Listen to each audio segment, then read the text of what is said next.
something out of Raymond Hollywell's great work. It's a highlight that I really enjoy. He said, every architect and builder follows the same plan, whether they're building or planning a house, a bridge, an institution, or their own life. Every person is his own designer and builder, like the Creator. They make their creations within before they materialize without. All fears of sickness, poverty, and old age are impressions, ideas, and mental pictures long before they become the painful realities. Every idea and mental picture must produce after its own kind, whether the picture is good or bad. The law determines it too. You see? The law does not question or challenge the kind of picture we give to it. It only knows that it must take what is offered or planted and then proceed to materialize it in visible form. Now he points out some people can visualize great engineering achievements, yet they do not know that by the same method they can overcome their disease and despair and enjoy health and happiness that they long for. Isn't that wild? Now think what he said. Some people can visualize great engineering achievements, but never understand that by exactly the same method, they can enjoy health and prosperity. Mechanical engineering is the same as mental engineering.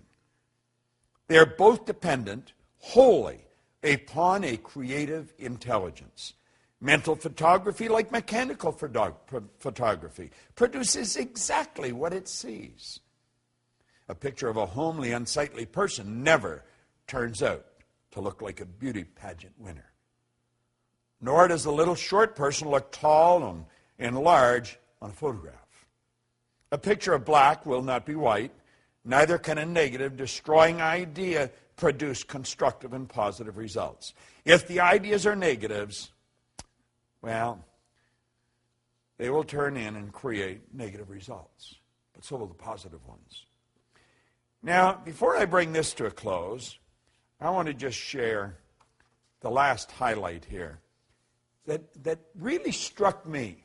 And I want to encourage you not to just go by this video series. The video series is merely the peak of the mountain.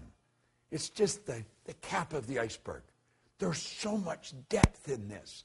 As you study into this, you're going to suddenly become aware of the phenomenal power that resides within and without.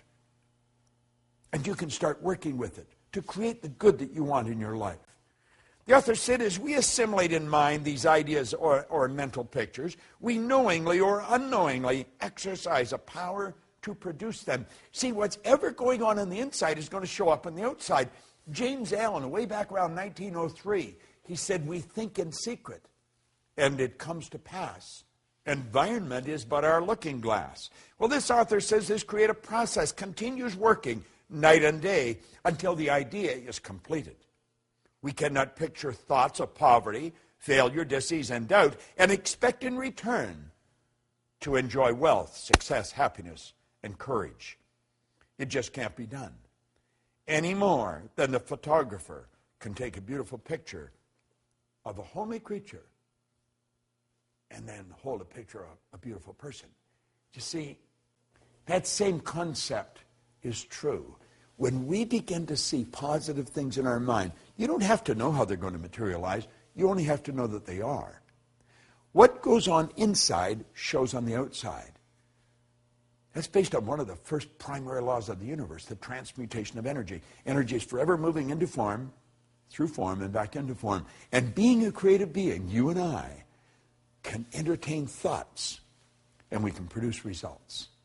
As a matter of fact, the very next video in this series is on the law of thinking. I want to thank you for looking at this. And again, I want you to encourage yourself to dig into this in great depth. This series